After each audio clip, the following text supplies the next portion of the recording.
Hi friends, എല്ലാവർക്കും നമസ്കാരം. ഇന്നത്തെ റെസിപ്പി ചിക്കൻ കൊണ്ട് ഉണ്ടാക്കാൻ പറ്റുന്ന നല്ലൊരു സ്നാക്കിൻ്റെ റെസിപ്പിയാണ്. നല്ല ടേസ്റ്റാണ് ഇത് കഴിക്കാൻ. അതുപോലെ നല്ല ക്രിസ്പി ആയിട്ടുള്ള ഒരു സ്നാക്കാണിത്. ഇത് നമുക്ക് ഈവനിങ് സ്നാക്കായിട്ട് കഴിക്കാം. അതുപോലെ തന്നെ വെറുതെ കഴിക്കാനും നല്ല ടേസ്റ്റാണ്. കുട്ടികൾക്കൊക്കെ നല്ല ഇഷ്ടപ്പെടും ഈ ഒരു സ്നാക്ക്. അപ്പോൾ നമുക്കത് എങ്ങനെയാണ് ഉണ്ടാക്കിയെടുക്കാൻ നോക്കാം. ചിക്കൻ കൊണ്ടുള്ള ഈ ഒരു സ്നാക്ക് റെഡിയാക്കാൻ വേണ്ടിയിട്ട് നമ്മളിവിടെ ഒരു 300 ഗ്രാം ബോൺലെസ് ചിക്കനാണ് എടുത്തിരിക്കുന്നത്. ബോൺലെസ് ചിക്കനാണ് ഇതിന് കൂടുതൽ നന്നാവുക. ചിക്കൻ നന്നായിട്ട് കഴുകി വൃത്തിയാക്കുക. എന്നിട്ട് ഇതുപോലെ ചെറിയ പീസസ് ആക്കിയിട്ട് കട്ട് ചെയ്തെടുക്കുക. ചെറിയ പീസസ് ആക്കിയിട്ട് എടുക്കുമ്പോഴാണ് ചിക്കൻ്റെ ഉള്ളിലൊക്കെ മസാല നന്നായിട്ട് പിടിച്ച് കിട്ടുള്ളൂ. അപ്പം ഇത് നമുക്ക് ഈ ബൗളിലേക്ക് ഇട്ട് കൊടുക്കാം. ഇനി ഇത് മാരിനേറ്റ് ചെയ്തെടുക്കാൻ വേണ്ടിയിട്ടുള്ള മസാലപ്പൊടികളൊക്കെ ചേർത്ത് കൊടുക്കാം. അപ്പോൾ ആദ്യം നമുക്ക് ഒരു 1/4 ടീസ്പൂൺ മഞ്ഞൾപ്പൊടി ചേർക്കാം.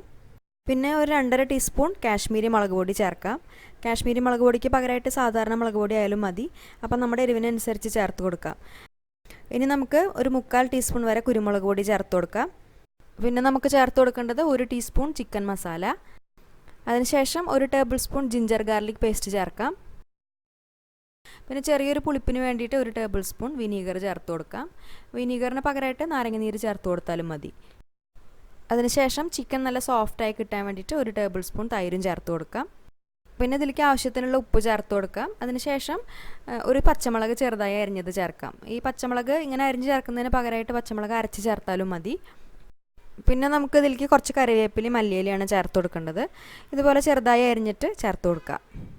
പിന്നെ ഇനി ഈ പൊടികളുടെ കൂട്ടത്തിൽ നമുക്ക് ജീരകപ്പൊടി അതുപോലെ തന്നെ ഗരം മസാലയൊക്കെ ഇഷ്ടമാണെന്നുണ്ടെങ്കിൽ അതും ചേർത്ത് കൊടുക്കാം. ഇനി ഇത് നമുക്ക് എല്ലാം കൂട്ടിയിട്ട് നന്നായിട്ടൊന്ന് യോജിപ്പിച്ചെടുക്കണം. അപ്പോൾ കൈ വെച്ചിട്ട് തന്നെ നന്നായിട്ടൊന്ന് മിക്സ് ചെയ്തെടുക്കാം. ഇപ്പോൾ ഇതെല്ലാം ഈ ചിക്കനിൽ നമ്മൾ നന്നായിട്ട് മിക്സ് ചെയ്തെടുത്തിട്ടുണ്ട്.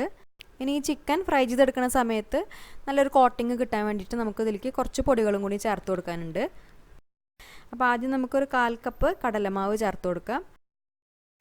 പിന്നെ ഒരു 1.5 ടേബിൾ സ്പൂൺ അരിപ്പൊടി ചേർക്കാം. അരിപ്പൊടി ചേർത്ത് കൊടുക്കുമ്പോൾ ചിക്കൻ നല്ല ക്രിസ്പി ആയിട്ട് കിട്ടും. അപ്പോൾ കഴിക്കാനും നല്ലൊരു ടേസ്റ്റ് ആയിരിക്കും. പിന്നെ ചേർത്ത് കൊടുക്കേണ്ടത് ഒരു മുട്ടയാണ്, അത് ചേർക്കാം. അതിനുശേഷം നമുക്ക് ചേർത്ത് കൊടുക്കേണ്ടത് 1 ടീസ്പൂൺ വെളിച്ചെണ്ണയാണ്. എന്നിട്ട് ഇതുപോലെ ഒന്ന് മിക്സ് ചെയ്തെടുത്തതിന് ശേഷം നമുക്ക് കൈ വെച്ചിട്ട് തന്നെ നന്നായിട്ട് തിരുമ്മി യോജിപ്പിച്ചെടുക്കാം. ഇത് ഇനി നന്നായിട്ട് മിക്സ് ചെയ്തെടുത്തതിന് ശേഷം കുറച്ച് സമയം നമുക്ക് റെസ്റ്റ് ചെയ്യാനായിട്ട് വെക്കാം. ഈ മസാലയൊക്കെ നന്നായിട്ട് പിടിച്ച് കിട്ടണമെന്നുണ്ടെങ്കിൽ കുറച്ച് സമയം നമ്മൾ റെസ്റ്റ് ചെയ്യാൻ വെക്കണം. അപ്പോൾ ചുരുങ്ങിയത് അരമണിക്കൂർ വെക്കുക. അതിൽ കൂടുതൽ സമയം ഉണ്ടെന്നുണ്ടെങ്കിൽ കൂടുതൽ സമയം വെക്കാം. അപ്പോൾ നമ്മൾ ഫ്രിഡ്ജിലൊക്കെ വെക്കുകയാണെന്നുണ്ടെങ്കിൽ ഇത് പെട്ടെന്ന് തന്നെ മസാലയൊക്കെ പിടിച്ചു കിട്ടും. അപ്പോൾ ഫ്രീസറിൽ ഒരു അരമണിക്കൂർ വെച്ചാൽ മതി. എന്നിട്ട് നമ്മൾ അത് വറുത്തെടുക്കുന്നതിൻ്റെ ഒരു 10 മിനിറ്റ് മുൻപ് പുറത്തേക്ക് എടുത്ത് വെച്ചാൽ മതി.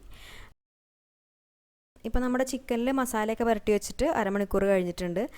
ഇനി ഇത് വറുത്തെടുക്കാൻ വേണ്ടിയിട്ട് എണ്ണ നന്നായിട്ട് ചൂടാക്കിയതിന് ശേഷം മീഡിയം ഫ്ലെയിമിൽ ചിക്കൻ്റെ ഓരോരോ പീസസായിട്ട് നമുക്ക് ഇതിൽ ഇട്ട് കൊടുക്കാം. എന്നിട്ട് ഇത് വറുത്തെടുക്കാം. അപ്പോൾ ഇതിൽ നമ്മൾ എണ്ണ ഒഴിച്ചു കൊടുക്കുമ്പോൾ കുറച്ചധികം എണ്ണ ഒഴിച്ചു കൊടുക്കണം. നമ്മളിത് ഡീപ്പ് ഫ്രൈ ആണ് ചെയ്യണത്.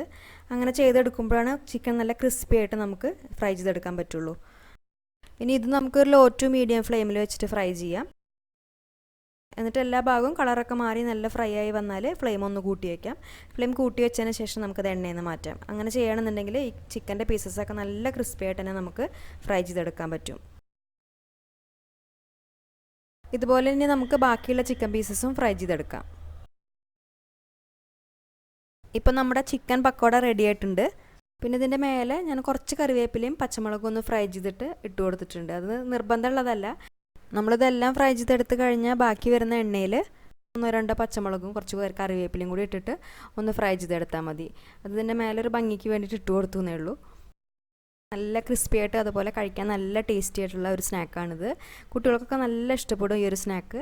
അപ്പോൾ എന്തായാലും എല്ലാവരും ട്രൈ ചെയ്ത് നോക്കൂ. ട്രൈ ചെയ്യുന്ന സമയത്ത് ഫീഡ്ബാക്ക് അറിയിക്കൂ. പിന്നെ ഈ വീഡിയോ ഇഷ്ടപ്പെട്ടാണെങ്കിൽ ലൈക്ക് ചെയ്യാനും ഷെയർ ചെയ്യാനും മറക്കരുത്. അതുപോലെ ഈ ചാനൽ ഇതുവരെ സബ്സ്ക്രൈബ് ചെയ്യാത്തവരുണ്ടെങ്കിൽ ഒന്ന് സബ്സ്ക്രൈബ് ചെയ്തോളൂ. സബ്സ്ക്രൈബ് ചെയ്യുമ്പോൾ സബ്സ്ക്രൈബ് ബട്ടൻ്റെ അടുത്ത് ചെറിയൊരു ബെല്ലൈക്കൺ ഉണ്ട്, അത് മറക്കാതെ ഒന്ന് ക്ലിക്ക് ചെയ്തോളൂ. അപ്പോഴാണ് പുതിയ വീഡിയോസിൻ്റെ നോട്ടിഫിക്കേഷൻസൊക്കെ നിങ്ങൾക്ക് വരുള്ളൂ. അപ്പോൾ ഇനി നല്ല നല്ല റെസിപ്പീസായിട്ട് വീണ്ടും വരാം. താങ്ക്